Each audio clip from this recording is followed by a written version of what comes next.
I listen to Debatable Decisions. We listen to Debatable Decisions. This is Half the Hustler, and you're now rocking with Debatable Decisions. I listen to Debatable Decisions. I get that bad, they gon' hate on me. They get that bad, they gon' change on me. Kyrie with the team, they gon' trade on me. Curry in the wing, they gon' fade on me. Hey, I'm Corey Scales. I got HC the mayor to my far right. I got the homie CEO and owner of Humble and Hungry Apparel, Ave, and this is Debatable Decisions. It's been a long time. Since we very, left very, very long time. What's up, man? I'm chilling. I forgot to take the label off this water bottle. I'm out here winging it right now. I'm going to just drop this joint down real quick. Free promotion. Ave, how you doing? Good. First, I'd like to say it's a pleasure to be here with y'all. Share this evening. It's a pleasure to be here with y'all this evening. Start a conversation, have a conversation, talk about a couple things. So, my pleasure. Well, you say that now, but I'm telling you, might be in high waters. You might have just came and committed suicide. Are you a talker? Am I a talker? Are you a talker? Yeah. All right, solid. I mean, yeah. I mean, because you're always smiling, so always. I just want to know if you talk as much as you smile. You feel me? Nah, I'm more of an observer. Like Got I like you. read the room and like come up with stuff based upon that. But it's like if I'm not saying nothing, like I'm talking to myself in my head. Like I'm talking. Got you. I just nobody really know. Do you answer yourself too? I answer I feel myself like too. Don't everybody even worry talk about to it. themselves. If somebody don't talk to themselves, I feel like I question you because it's like how can you? Like I look at it like why would I not talk to like it's me? Like why would I not talk to myself? So do you answer yourself out loud or just in your head? That's the question. It depends. If I'm by myself, I answer myself out loud. Like if I'm around people, like I don't want nobody looking at me like I'm crazy. Like Got you. I mess with his wife all the time because she thinks out loud. She think out loud. Yeah, Some people are like that. Though, No, I'm serious. I'm talking about she'll think out loud on the show. We'll be sitting here talking about something next to she just bloop. But there you go, good brother. There go your stand. All right. So what's up, AC? I'm chilling, man. We had a really good, great holiday. You know what I mean? Up the beginning of the holiday season, I want to say. Okay. I call it now Grubbington Day, not even Thanksgiving. Grubbington Day, because we get like busy that. at the table. You feel me? I like that. So it was a good start. We went down to the A. Okay. Cutie Pie, her parents, my dad. We shot down there. Checked out my brother-in-law and his fiance. Okay. It was great times, like for real. It was How great was times. that trip? The trip was cool. Did your dad He do talked okay? and sang The whole and way? talked and That's what I'm sang the talking whole about. time. And That's what I'm danced. He talking did his shoulder the whole time. He was chilling. When he got there, he was like, I'm in Atlanta. And I was like, that was the reaction I was hoping for, definitely.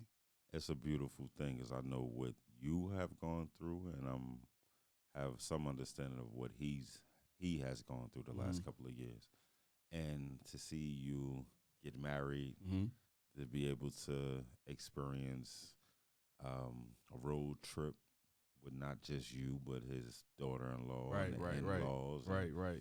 party and sing and shimmy. I dope. love it. Yeah, definitely. My holidays were full of food and laziness. Got you. I really didn't move too much. I stayed on the couch or close to it, ate some food. This is the first year wifey didn't go anywhere.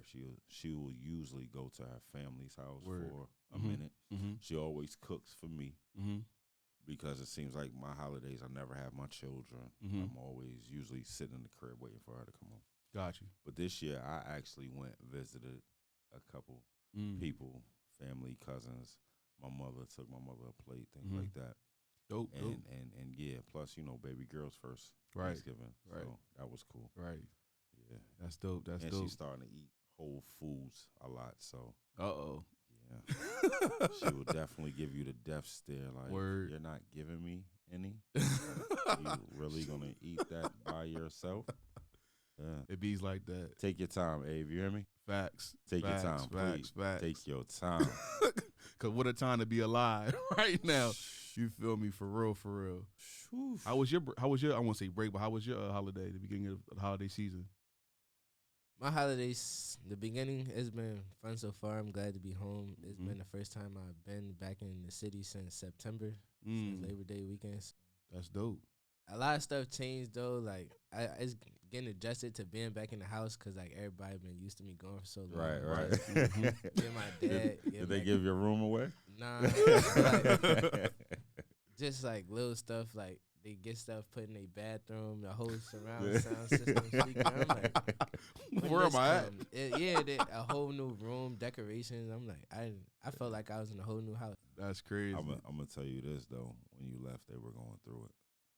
When I know for sure, I had a couple of conversations with your father. I know that was. I remember he brought up, you got your first haircut by someone else. Yeah, that was tough. Who was it more tough on, him or you? It was tough on. I know it was probably tough on him, but I feel like me because it's like a trust factor. Got you. It's like right. Same person been cut my hair all my life, and it's like. And it's your dad. And it's like, and it's my dad. But I'm like, I gotta grow up at some point. Right. Like, he going. Listen. I think I went and saw him, and we were there. You know, I always go down there. We play chess. You know, that's my man. But he was like, "Yo, I don't know how to feel." I was like, "What happened?" He's like, "Yo, somebody else cut my son's hair." And immediately I was like, "Oh man." Yeah. I held on like for even the first couple times in college, my dad would still cut my hair. Like he came to DC like 3 times, cut my hair. Okay.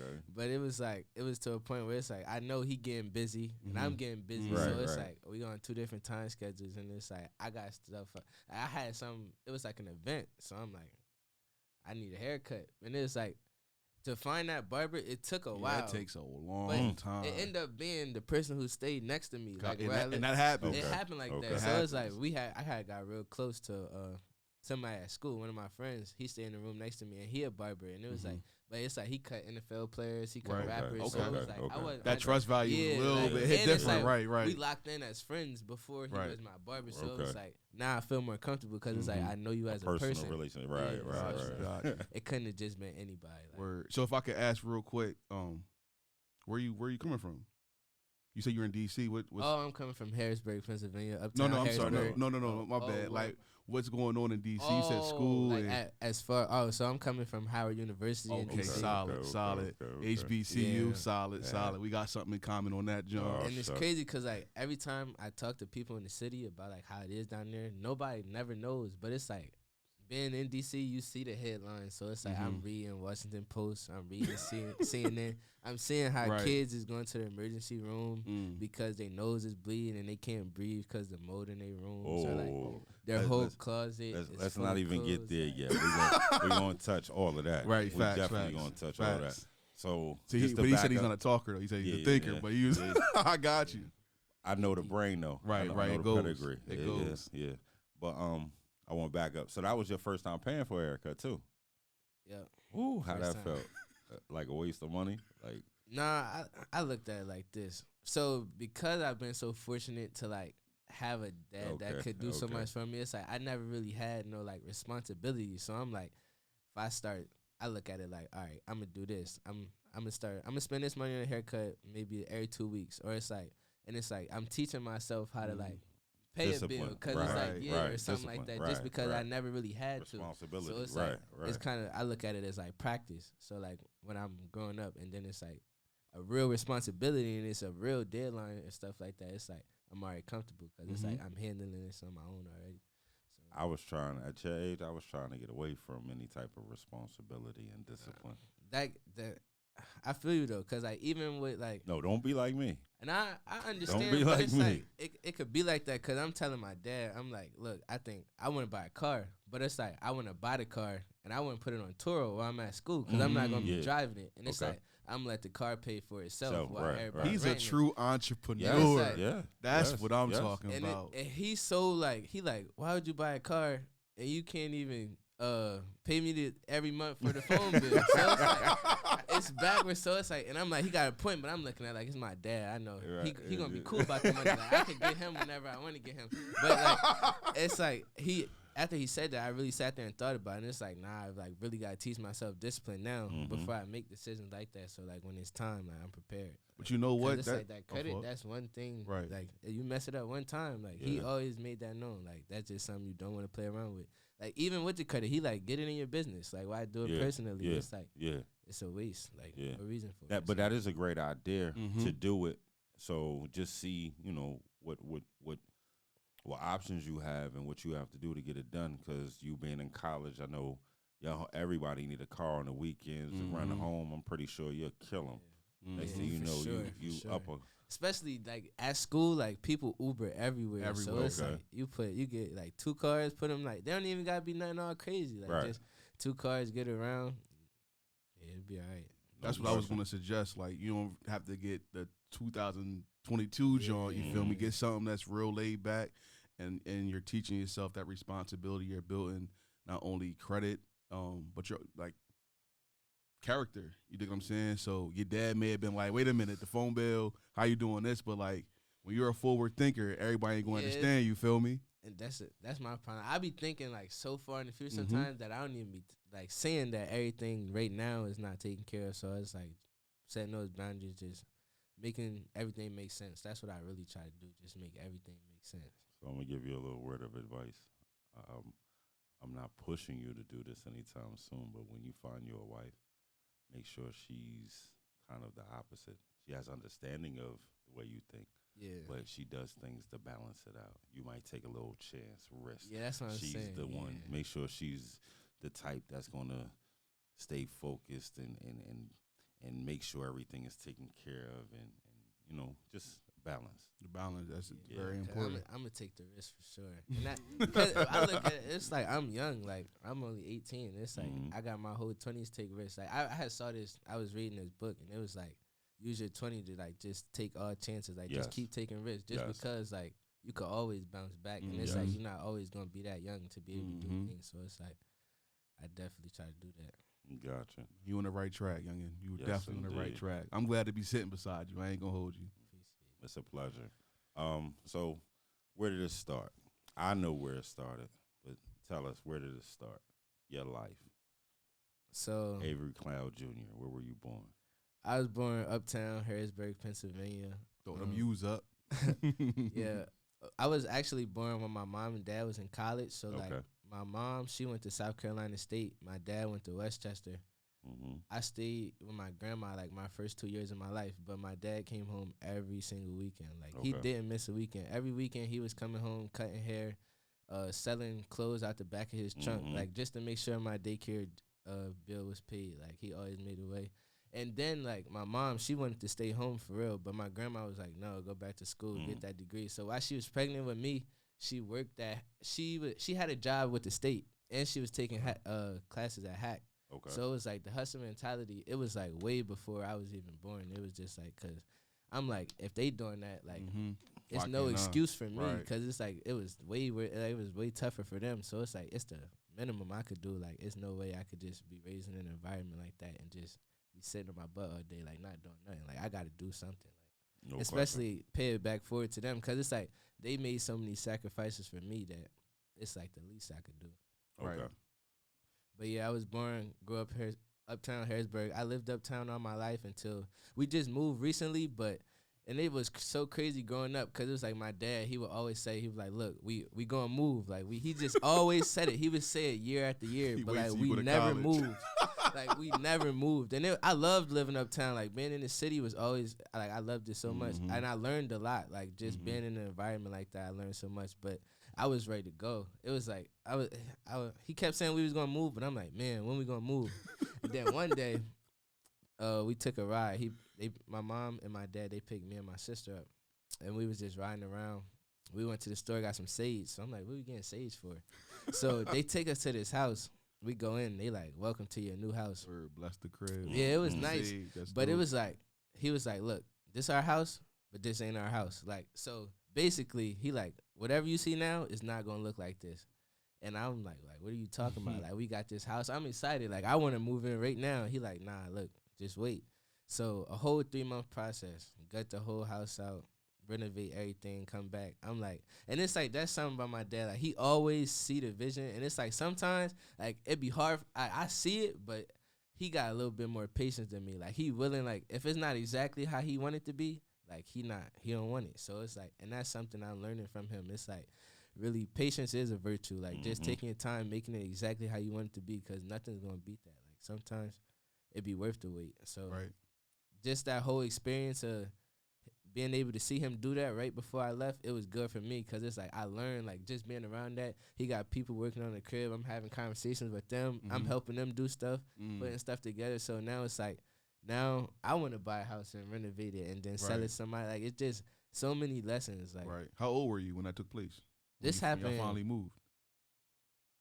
My 11th grade year, I think. So it was like right before I went to school. So it's almost 2 years in that house. Got you. It's about to be. Lil Ave is my co-D. We almost caught a case together. dumping trash from that house. Oh yeah, I remember that. Dumping trash from that house. That house right there. That's crazy. Yeah. But growing up in Harrisburg, Uptown to be exact, I know it could have been on a daily basis a million different things that you could have gotten into that would have eventually or at that time derailed you from your path. What kept you focused? Was it mommy, daddy? Was it just seeing people make these mistakes? Like what kept you focused to where now you're a freshman at Howard University? It was a combination of everything, really. So like ever since I was 5, I've been heavily involved in sports. So like what they did, there's like you gonna play everything, whatever you like, you like. So like when I was 5, I did boxing, soccer, basketball, football, t-ball. Like I played everything you could think of. I probably played it. So it was like I did that, and football and basketball stuck. So all the way up until 8th grade, I was playing football every year, and all the way up until my senior, I played basketball every year until I got to college. So being heavily involved in sports helped me a lot, because it was like I was one of those kids where it's like if I'm gonna do something, I'm gonna be the best I can be at it. So like while everybody else is just going to practice, I was working out. Like when I'm not at practice, like I was in the gym, football, basketball, like just doing all the extra just to make sure that like when it's time to go to practice, I'm gonna be the best at practice, and like just to remain confident.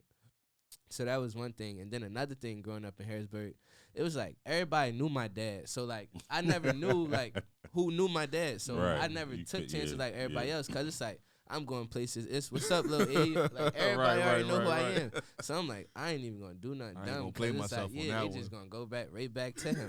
So it was like I'm gonna start my own growth. Yeah, so it was like that. And then like just seeing my friends, like they get in trouble all the time. Like it was like you could still be around them. It's just like you separate yourself to a certain extent, because it's like you don't want to be on that path. So like just seeing some of the stuff they was going through, it was like I didn't want it for myself. So I never was really tempted by any of the distractions around me anyway. Like they would be around. Like I go outside and it's like my friends, they just knew. Like they just knew that wasn't me. Like whenever it was time for any of that to go on, like they wouldn't even include me in that. That's real friends. Yeah, cause on like, some real, that's dope. They just knew that's not what I was into.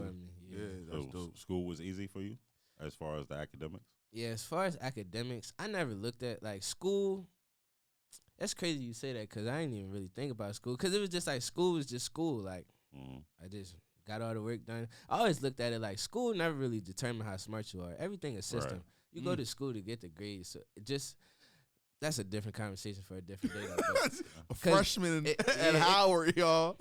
I could really talk about that all Spitting day. that ish. But I looked at it as like, look, I'm gonna get these. I just get the grades in school because I knew I wanted to go to college, and it's like I knew getting grades would provide better scholarship opportunities. So I'm like, I'm just do this so I could do that. And even being in school now, like I don't aspire being in college so I could get a good job. I'm trying to learn the whole system. So like, and your network. Yeah, my whole time being down there, it's like, look, professors don't really care what you're doing on these papers. Like they just want you to see that you learn the information they give. So as long as you could do that, and it's like, all right, yeah, so I'm gonna get this. I'm gonna do what he want me to do, so he can see that I know what he want me to do. But after that, it's like more so just like getting like some people go to college for either two reasons, in my opinion. You either go to college for the lifestyle, or because you want to get a good job or see a better future for yourself. Or your parents. Yeah, or your parents force you to go to college. But, like, my parents, they never forced me to go to college. Okay. They was like, you don't have to go to college, right? Like, if you don't want to go to college, you don't have to go. So, me going to college, like, that was my decision. Even going to Howard, like, they influenced it, but it was like, to be honest, I wasn't even considering Howard at first. Now that I think about it, this is how Howard came about. So me and my dad, we outside doing pull-ups one day. We got like a little pull-up bar in the backyard. So we doing pull-ups. He like, so what college is like? He like, so what all scholarship offers you got so far? Because mind you, the offers, they just coming in the mail. Let me stop you right there. Let me stop you because we have to touch on this. You said you played sports. Yeah. Right? Mm-hmm. But you didn't get scholarships to Howard for sports. I had scholarships for like basketball, but it was like schools. I looked at it like I want to go to a school that would be best for my future. Like I could have went to school and played sports, and it was like that was a possibility. Like all the way up until probably May, I was still considering schools to go to. Like what? Like what schools? Like what schools? What are some schools I was heavily considering? We looked into Bowie State pretty heavily. And these were on athletic scholarships? Yeah, what other schools? It was I played in this showcase in April, and we were talking to Penn State coach after after that. So that was another school. But I wanna big you up for the fact that that's pretty much a full ride, right? Mm-hmm. On just your academic on academics alone. That's dope. I speak about it all the time. We, as a community, push our children to strictly entertain or be an athlete, which is when you're an athlete, you're really an entertainer also. So the fact that you did that, but still was able to get a full ride for your brain, your smarts, your intelligence, I think a lot more children can do it if they knew it was possible. They just need to see it. Yeah. And it was like sports for me, like sports, we looked at it like we know we could go to college because of our ability for this, but sports to me was like more about a mental because it was like I was learning a lot about myself. Like you said earlier, I was teaching myself discipline, like getting up before school every day to work out. Like that was teaching me like how if you want something, like you really gotta go get it. And then it's like that adversity you could face with sports, like when everybody might not see how you feel about yourself or something. It's like just being able to like go against the grain and just keep working despite what others might be saying. Like it helped build character, and that's sports for me was more so about like character building. Yeah, character building than the actual physical part of it, because it was like that just came. So it was like I looked at like I think sports for like what it did for me mentally more than it ever did for me physically, because like the opportunities presented, like it was fun. Like we won a national championship. Like we were really an out AAU there. team, right? Yeah, we were really out there with sports. But it was like I always think sports for like the mental it gave me, because it was like with sports I learned like everything wasn't always peaches and cream. Like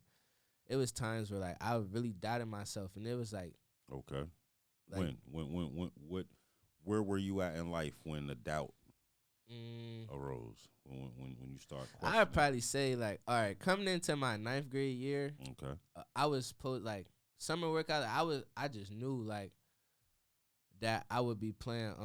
I'm thinking I'm coming down. I'm like I'm about to start varsity this year. Like I'm about to kill this season. Like it's gonna be easy. But it was more so my coach. He was looking at it like I want you to learn from these guys. Like I want you to see how they go in about it. Yeah, and learn the system. And I'm looking at it like, what am I? what am I learning from them for? Like, yeah, I'm going against these guys. I'm killing them every day in practice. Like, it's no way. Like, they should be playing over me. And then that's when I started feeling like, is it me or is it just like, I was pay your dues. Yeah. Right. So that's when I started looking. I started doubting myself a little bit. I'm like. It was times where I'm like, am I as good as I think I am? But then it was like, that's where like the sports, it's like you put that work in. It's like, it's a confidence builder. Like anytime you practicing something, it's to be more confident in yourself about your ability. So like when you working out, it's to get better, but it's like to build that like mental repetition that like, all right, I do this so many times that when you get in the game and do it, it's like natural. So it's like, it's second nature. You're not even thinking about it.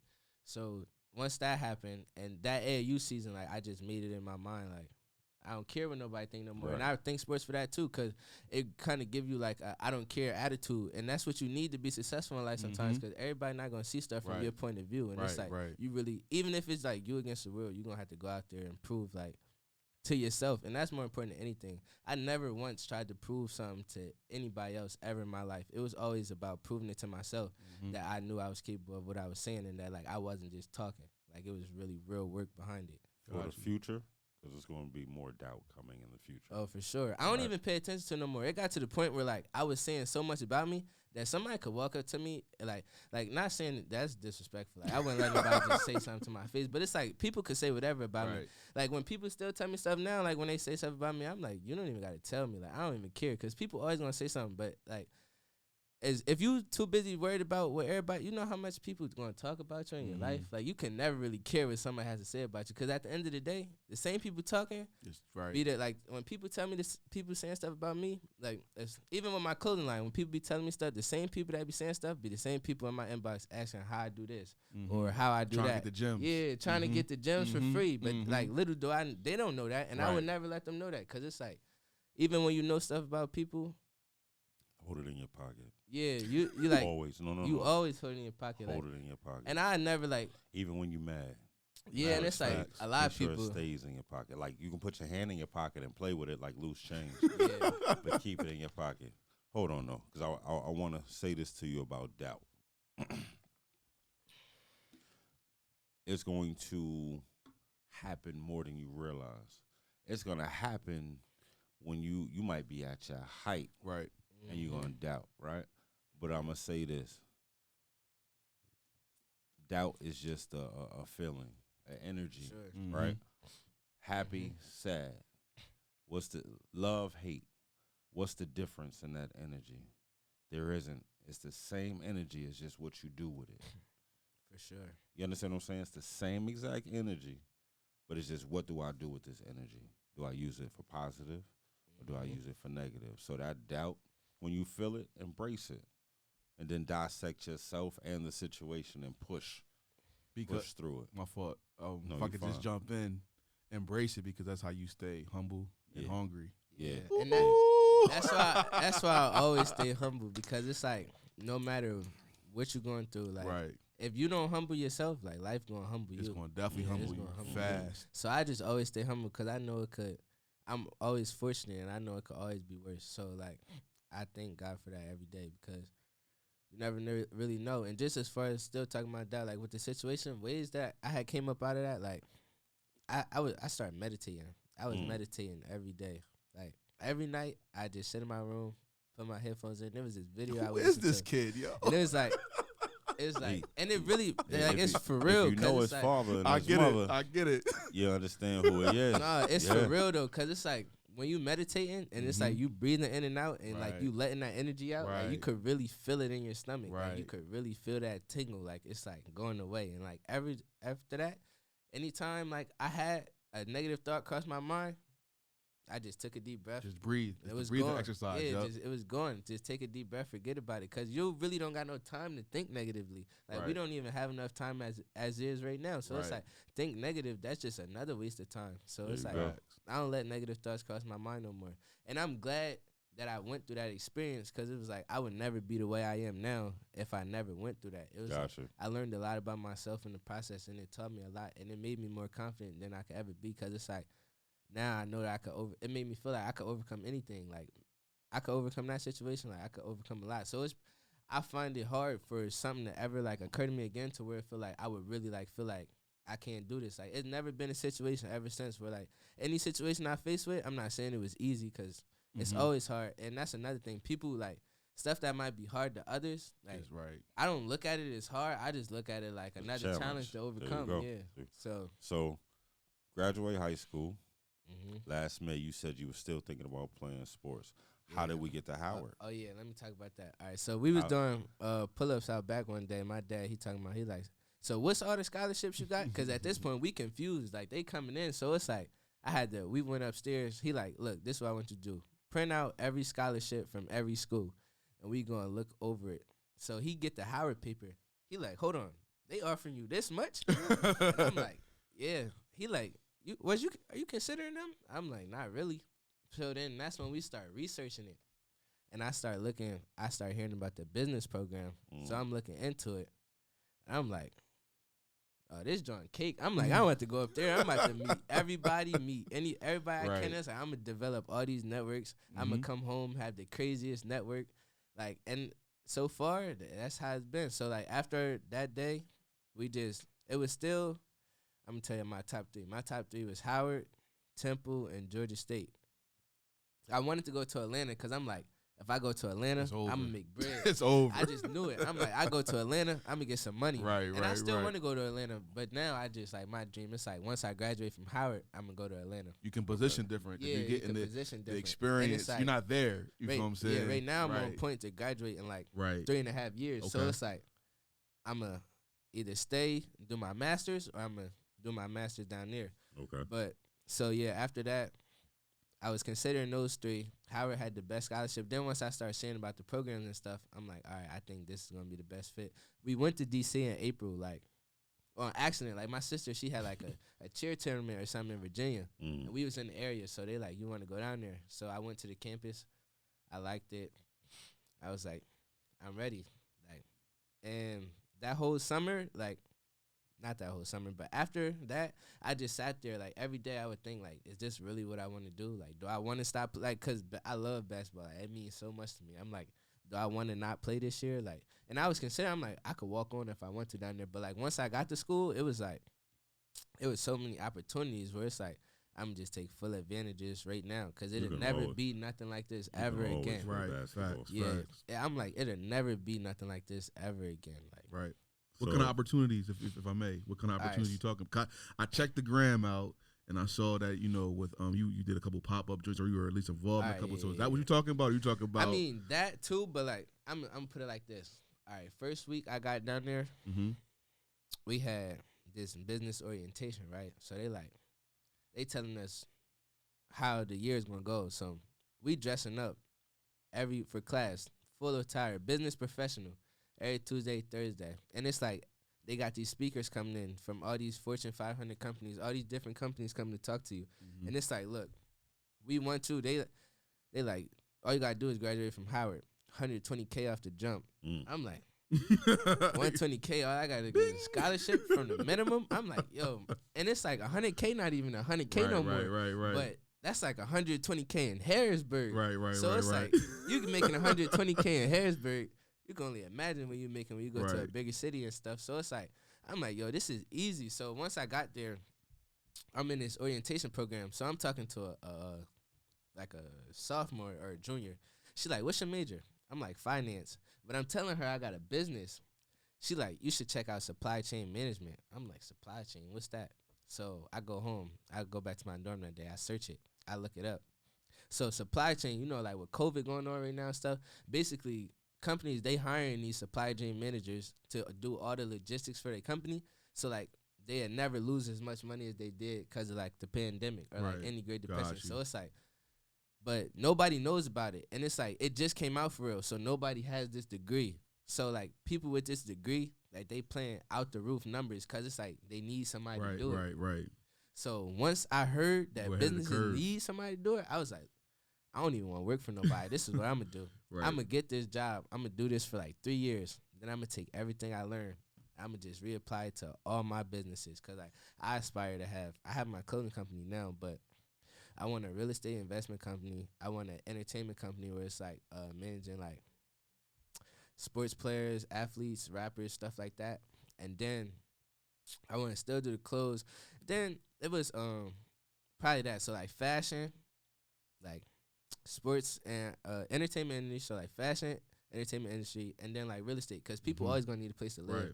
So that's an industry that's like never gonna die down. So I'm like, I'm gonna learn what I do from these three companies. I'm gonna apply it to mine. So that's like my whole little plan. And it's like, once I saw that major and like I saw that nobody does it and everybody needs it, I'm like, you really putting yourself ahead of the game because now you in control because they need you more than you need them. So it's like, that was and I'm glad because I'm like, if I would have never went to Howard or just never met that person, I probably would have never knew about that. Like, nobody even telling my dad about it. He like, I never heard that before. And every time I tell somebody what my major is, They're like, what's that? And it's like nobody really knows, and it's like it's really a hidden gem because it's like people need it. Like that's probably one of the top 3 needed jobs in the industry right now, just because companies don't want to, like, nobody wants to lose money. Right. That's dope. Definitely is. That's crazy. So, decide to go to Howard. A lot of history. Yeah. A lot of history. Some greats have walked those hallways, slept in those dorm rooms. Great creative minds, dope billion-dollar ideas have been created in those dorm rooms. After you get there, and then you start to experience and witness what's going on. So, like, I don't know if y'all saw this video, but it was like, I got the idea. I just need the platform. So that's how I was looking at it. I'm like, look, I got all the ideas. I know everything I need to do. I just need a platform. And being at Howard, it's so many different people from so many different places. Like, it's people Atlanta, New York, Los Angeles, Chicago, like every city you could think of. So I got friends in all these cities. And it's like we all coming together. So I'm just throwing events at this point. It's like on the middle of the yard, because, you know, everybody got to walk the yard every day. I got my link tree scanner, and it's like you scan my link tree, all my pages come up. So it's like my personal page, my clothing page. So I'm just meeting people. So at this point, it's like, it's people from everywhere. So I'm going to my website, I'm checking, like, website traffic. I'm seeing all these different, like, states and stuff. So it's like, being at Howard, it's like, they call it the Mecca for a reason. It's like really people from everywhere. So just being in an environment like that, you, like, your network is getting bigger, because it's like you might meet somebody from Chicago, and then you meet all their friends. Now you know this whole group of people. And then you meet somebody from New York, and you meet all their friends. So it's now it's like y'all all friends. And it's like I got 2 other friends who got clothing lines too. So it's like we just had talking about business, like talking numbers, talking money, manufacturers, all types of stuff. And it's like we learning stuff from each other, and we helping each other out. Like dope. I might need something, and he knows somebody who do that, and he might need something, and I know somebody who do that. So now we just all expanding our networks, like. And it's crazy how fast I got locked in down there. Like, me and my dad, we went to school last week. He like, you know, it's Thanksgiving, so he like, I need some. I'm gonna go to. They got a liquor store that's open down there. I'm like, yeah, we go to the liquor store. So I take him to the liquor store. Forget the line. I take him to the back. We go to the back of the liquor store. I shake the man's hand who work at the liquor store. My dad confused. He's looking like, yo, before we even go there, he like, you come. He said, you want to go in there? I'm like, yeah, we going in here. So I go in the liquor store with him, shake his hand. I'm like, look, yeah. My dad, he came down here with me. He want some bottles. He ended up giving my dad a free bottle too. He like, oh yeah, that's your son. I fool with your son heavy. And it's like, it's funny because it's like, I always had the privilege of stuff like that because my dad know everybody. Now it's like he see that I'm the same as him. Like it's the same situation. Yeah, like, it messed him up probably real quick. Messed him up and then when I drive back, he's probably like, "This is you this drinking? Is dope. Nah. Wait, hold on. Nah, I'm gonna tell you. No. You drinking? That? No. So how you in the liquor store? You know the liquor store owner. Because me and the liquor store owner is business partners. Right, I'm bringing him money. He bringing me money. Right. So it's like I'm going to the liquor store. People in college need bottles, so I'm going to the liquor store. A bottle might be $15. People from college, they paying outrageous numbers because they can't get the liquor. They not old enough. I'm telling you, $35, $40. That's $25 profit just for me. We don't even have to give out your hustle. Yeah, I'm saying. But like, it's crazy in Howard right now, though. It's definitely crazy. That's what I was trying to lead to when I first asked the question. Like, I know you hear great things about Howard, but then to get there and it's not exactly what they pipe it up to be. What are the conditions like? What is going on? So, as far as, all right, so this is how I look at it. I'm like, it's an HBCU, so historically black college, black people. It's already like a negative stereotype associated with black people. They never on time. We like to be late, blah, blah, blah, blah, stuff like that. So it's like certain stuff, and just coming from the hood, like stuff that's acceptable to you, like it might not be acceptable to others. And you know, Howard's a prestigious university. So it's like these famous kids and these rich people and all these people sending their kids here and they upset. But it's like, it's not even affecting me because I'm like, look, I come from the trenches. Like, this normal. So, like, stuff that, like, might not be as serious to me. Right. Like, even, all right, so it's this restaurant. but some of our listeners might not truly know what's going on. Yeah, I'm about to get into that. So like, even before we touch on the heavy stuff, let me tell you a story real quick. So like, it's this place that we go to eat. It's called Howard China. So you know, most Chinese restaurants, it's like they got the glass up.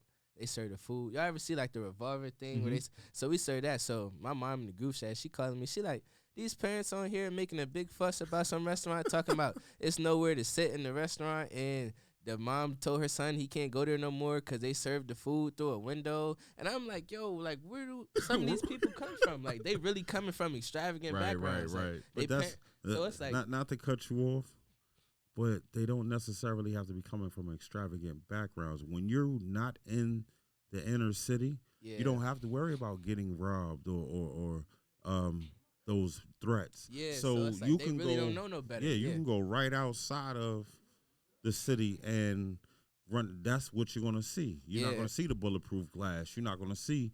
But then when you're in the city, you gotta and that's the take thing, those precautions. My mom said the same thing because we talking about how like the first couple of weeks it was a couple robberies that went on. Like students were getting robbed on campus, and I'm looking at it like how you even get caught lacking like that? Like you ain't see nobody coming up on you like from. And my mom like not everybody like they not not used to that. So it's like that's another thing. So people coming into this environment, and that was like a lot of people left. Like they left already because they can't handle that. And it's like that's just the top of the icing because it's like once you get into the dorms and the living conditions, it's even worse because it's like, and it's been going on for years. Like, I think that's why our group, like my class, is so powerful because it's like we bringing attention to it, like a real awareness. No real awareness has been brought. What are the living conditions? So basically, students from our university, they held like a protest. So they took over the cafeteria until the president met the conditions. So basically, the students asked that the living conditions be improved, and the living conditions that need to be improved are the moldy rooms. So it was mold in the rooms, and the vents, like the air quality in the vents was terrible. Like I even took a picture of it one day. It was like so much dust. It looked like the vents haven't been changed in years. And it's like so many kids, they were going to emergency room, their nose was bleeding, they couldn't breathe. Okay, and that's then what you're referring to. and then there was kids that was like staying outside in tents by like choice though. Like you go online and it say Howard rats. Like I ain't saw it's DC. It's rats everywhere. Right. I ain't saw no rats on campus, but it's like people were choosing to live in the tents. But you go on social media, it's like Howard students forced to live in tents because of living conditions. And it's like nah, people were really moving because of the situation they was faced with. Like this one girl I know, she's in my group, my business group. So we had a presentation one day. And she couldn't even come because her business shoes, they had mold on them from just being in her closet. That's crazy. So it was like people clothes down there, like their whole closet just filled with mold. So they got mold on their clothes or like. So when you show staff things like this, what's their reaction? What are they doing? Because you're my son. Yeah. You understand what I'm saying? And I didn't birth you, but you're still my son. So to be working at a college campus and I'm surrounded by children, I'm going to want to protect. I'm going to want to make sure that they're okay. Are they reacting like that? Is it just a business for them and saying shut up and deal with it? All right, so I'm gonna tell y'all. Shut up and study. This joint it's high. Yeah, you good. I believe they turned the speakers down out there. That's why. We all right, so my friend, they had these two girls I know. They had mold in their room, right? Let me tell you this story. So when they addressed like the office about it, guess what they did? What? They gave them both like a $200 gift card and was basically like, look, like go to Target and get cleaning products. Nah, like we giving y'all these Visa gift cards. Like, shut up about it. Like we don't want to hear y'all mouth about it. Shut up more. And study. Yeah, like. Did they take the $200? And they took it, so it was like they could. It's nothing else they could really move on about the statement. But bribed them. Yeah, but it's like to somebody that's like $200 is really not a lot. They're more so looking at like, what am I gonna do with this? Like I live here. Like I pay $50K a year to stay in a room that got like where it's not even acceptable. So looking at it like that, Howard wasn't really doing. I'm gonna tell y'all when Howard did something. So. The protest was going on for like a month long. So like that whole month, Howard got 2 cafeterias, but the other cafeteria nasty. This cafeteria, it got like 3 like fast food restaurants at the bottom. It got a cafeteria, and then it got like a vegan restaurant up top. Lit. So yeah, this is like where everybody go to eat. Right. I'm mad the cafeteria closed. I don't want to DoorDash 3 times a day for some food. I'm like, and so it's like the cafeteria closed, and I understand it. I'm like, this is not right at all. And it's like I'm blessed that the living condition never really affected me. Like I was not like directly affected, but it does because I'm still a student here, and my peers is having to go through this. Right. And I hate that they had to go through this. Exactly. So Howard really wasn't doing nothing about the issue. Like it's just going on. And I'm gonna tell y'all when a change made. A change was made when Dr. Umar hopped on Instagram and was like, I'm coming to Howard. Soon as he said that, protest over. That joint literally ended the next day. And the president was like, I'm going to meet the conditions, blah, blah, blah, blah. So right now, I'm still home. I'm able to do this interview because I would be back at school for finals right now. But because of the conditions and stuff, they made the rest of the semester virtual. Got you. So that they could improve like all the living conditions. So for the start of the semester in January, everything should be. I was trying to figure that portion out because I went to Lincoln, so I know the whole system of coming home. Yeah. We hear that every episode. Listen, every week we hear that. He loves doing this right here. But when Corey told me that you were still here, I was trying to figure out like when what I mean, like I thought you were going to like call in, like do the virtual joint. No. But now that you just broke it down, it makes a whole lot of sense. Makes a whole lot of sense. Taking full advantage of my time here too, because I got like 3 drops coming from home. Cause it's like I'm lit in DC, like with the clothes and stuff, but it's like it's not love. Like in the city, home? like you just where you started. That's where I started, and it's always gonna be love in the city. So I'm definitely taking full advantage of being here. I know you said that you're not directly affected, but you see how your father laid down the foundation for you in life. His network became your network. You see people, it's what's up.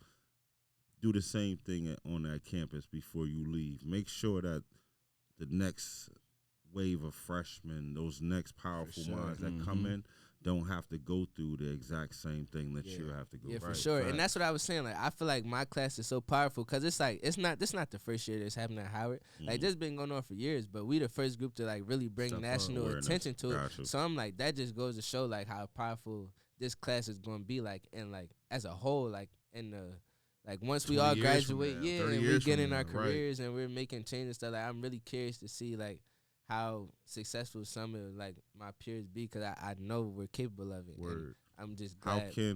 How can we help? How can the listeners, the people that follow us, follow you?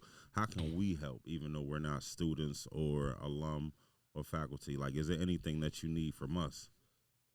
I would say just bringing awareness to it. Like, just keep bringing awareness to this so Howard could keep seeing it because the president, he's on $1 million salary. Right. Like, the money, and it's like the alumni is like next year, Howard's going to be the first HBCU with $1 billion endowment. If y'all don't know what that means like the money that's been given back to the school is like over $1 billion.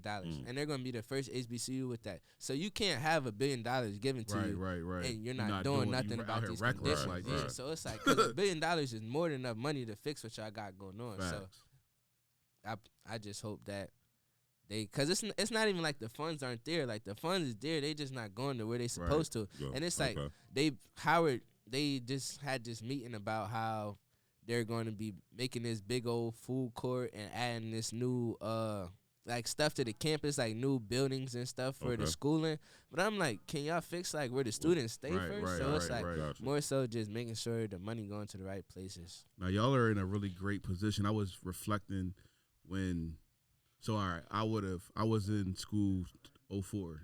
I graduated from high school 04. Yeah. So, 2008, 9, Facebook was that was a thing. Twitter just came on the scene. We didn't even know what Instagram was. Yeah. So, for you all to be in the position you are, with the technology, I literally just had a conversation with Dr. Umar 2 weeks ago here in the city, just saying that, like, yo, we have to give our youngins a chance. Yeah. You feel what I'm saying? To really learn how to own their space and be what we know they can be. I don't even want to say the activism type situation, but for you to say, like, yo, you're excited to see what your class is going to be 30 years from now, for what you're doing right now, like, you have my support. And please, like Corey just said, lean on your friends down there. make sure that if you're good, they're good. Y'all are good. Y'all gonna be all right.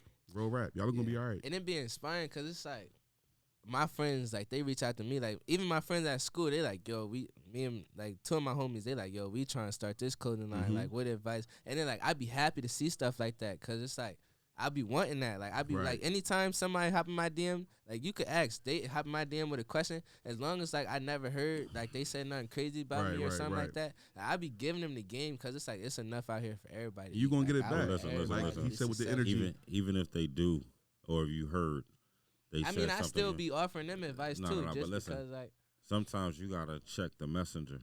Why did the person tell you that? Right. Because I can come to you and say, yo, such and such was just talking crazy about you, just so you can kind of try to get you to lean my way. Yeah. And you also have to understand, I'm allowed to say I don't like Ave.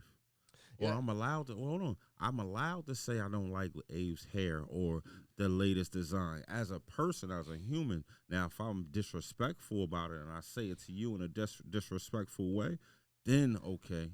But you gotta respect. Let me give you this situation. All right, I'm gonna touch on this. Just to break it down. Right. Right. So like, let me say. So somebody sent me this video on Snap. Like, probably this was like a year ago. Not even a year ago. Probably like some months ago. And it was somebody talking about like, humble and hungry something. They're like, young boy, he stole my whole flow. I made this idea when I was in jail. Blah blah blah blah. He just saying going crazy on social media about it. I'm like, so in my head, I'm like, first, like, if it's an issue, like, address me as a person. Like, don't go to social media about it. Mm-hmm. Second thing, you said you was in jail. How am I still any idea from a man that was in jail? Like, I literally, like, come on, make it make sense. So my dad called me. I don't know how my dad found out about this. He called me. He like, yo, you good? I heard so-and-so. I'm like, yeah, this situation cool. It's all taken care of. But this is the part that killed me. He said all that, and then he like, but what's up with the sweatsuits? How much can I? And that joint just threw me all the way off. Don't let it.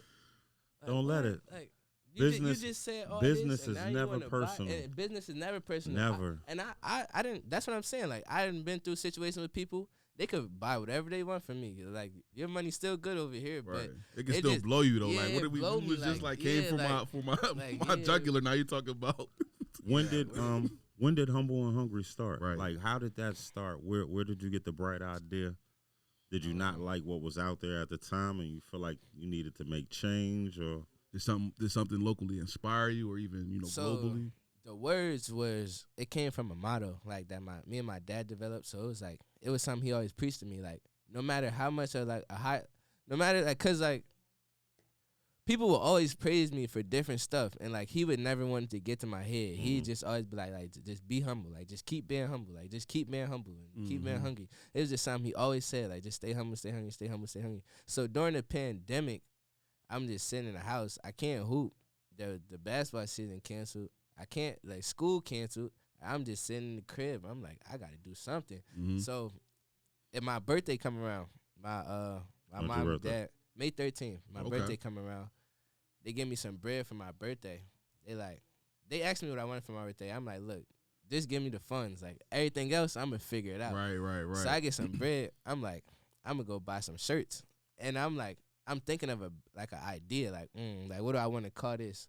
So that was just the first thing that came to mind, because I'm like, it's a motto. Like it's something I always live by, and it's like, why not share this message with the world? Right. So it was more so. It was never about like something my dad always told me. It was like, never like when you're doing something, never like try to find the money, find the problem, like solve the problem, and then like once you solve the problem, the money gonna come. So it's like I just wanted to share the message. Right. So it's like it's a more of a mindset and a way to live than like it was ever a clothing line. So it's like just being humble and hungry. So I bought the shirts.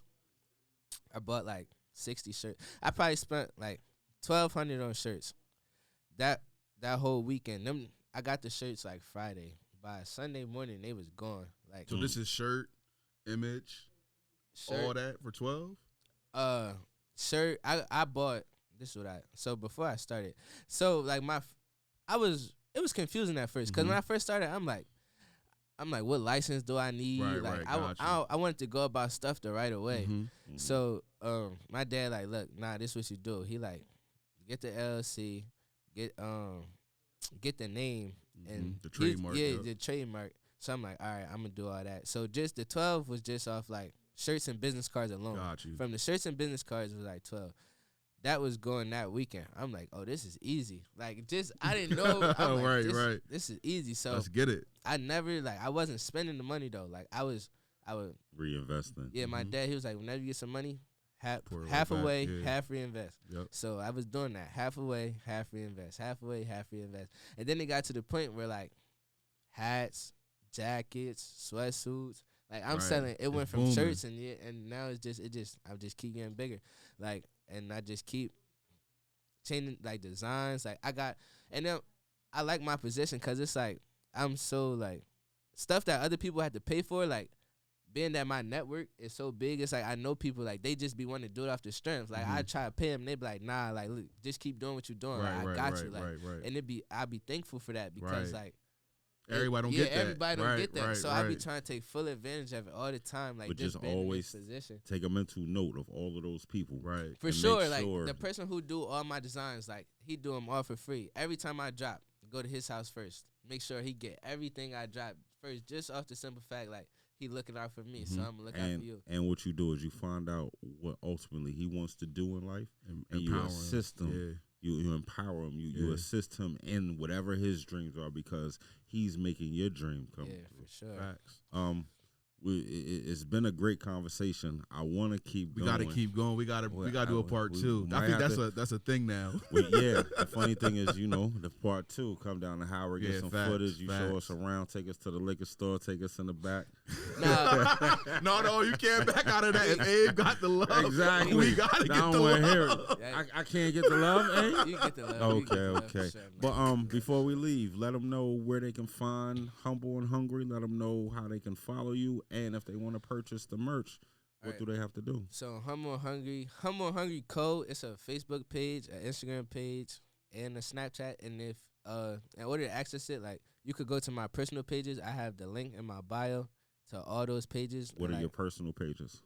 On Instagram, HNH Ave, Humble Hungry Ave, but HNH AVE Ave, and on Facebook, Ave Cloud AVE and Cloud. So those two pages. And I got anything you'll see my business. Like, that's all I use social media for. Like, my Facebook, I don't post no personal pictures. If I don't got Humble and Hungry on, it's probably not up. Like, because go ahead. I just understanding, like, social media, like, people got to take full advantage of it because there's so much money on social media, and as a society, we use it for so many of the wrong reasons. Right. That's everything, though. Right. You'll figure that out. You gotta, before you close, off air, you gotta explain to me, like, how to downsize on social, like Instagram in particular, because I saw you only have 3 pictures on your personal page. Oh, yeah. You know what I mean? I know there's a science behind that, so we'll talk about that later. Yeah, for sure. Just don't deactivate your account. I want to tell you that we appreciate you for being our one and only sponsor. Facts. Pop Duke's been getting us right. But I have 2 complaints. One, we don't have Humble and Hungry clothing on, so if you're sponsoring us, we supposed to be wearing it. I got y'all. And you didn't bring any merch today. I got y'all. No, today was a long story. No, I got merch at the crib. I'm gonna make sure I bring some. We record every Tuesday. Can you please take care of us? I got y'all. It's not, I ain't got no size or nothing. I'm not bending the relationship. I'm not leaning on you because of our relationship, but it's just business, right? We here. Let's get it going. You feel me? Facts. I got some hot stuff. I want you to do me a favor. I want you to make sure that you continue to listen, because that's something that in hearing you speak today, a lot of your father, what he put into you came out in this interview, and that's a beautiful thing. I'm a father, and if I was to sit down and listen to my son, and there was a lot of things that I taught him, you refer back to him a lot, right. And that's a great thing. It's some of us that don't have parents that's gonna pour into us that way, but then there's a lot of us that are just rebellious at this age. We want to do it our own way. We don't understand, and that's what Debatable Decisions is all about. And I be hating it because sometimes it be annoying. Like, I don't want to just keep hearing this man just telling me what to do 24/7, and then I'll be understanding. He gonna give it to you. Everybody else gonna sell it to you. Yeah, that's what I'm saying. And it's like, at a point, it was like, and he understand that sometimes because he always be like if I'm ever being too hard on you, like let me know. But it's like in the midst of it, like it's annoying. But then when you look back, you be thankful for it. Hindsight is 2020. Right. So I always be thankful. Listen, we appreciate you. Hopefully we can do this again real soon. Enjoy your holidays. Enjoy your time in school more than anything. Enjoy life for me. Yeah, man. For me, enjoy life. Yeah, continue to build up your network. All types of people from all walks of life. Right. Even those that you might not share the same interests now, you never know what's going to happen in 10, 20 years. You hear me? And always being a stand-up dude. You hear me? You are. Appreciate I give that to you. Facts. We thank you, Ave. Thank you. We thank you, Humble and Hungry. Shout out the Music Man and everyone else. Good brother, you all right? I'm gravy, man. I just wish we could keep it going. You feel me? So can I get my free dinner tonight? I'm hungry. Why are you laughing? I'm hungry. I ain't eaten 3 days. Listen, man. Well, what's I'm wifey's number? And I'm extremely you're extremely hungry. I can dig it. Nothing but love. Shout out to everyone. Love life, live long, and be free. Peace. Peace, love.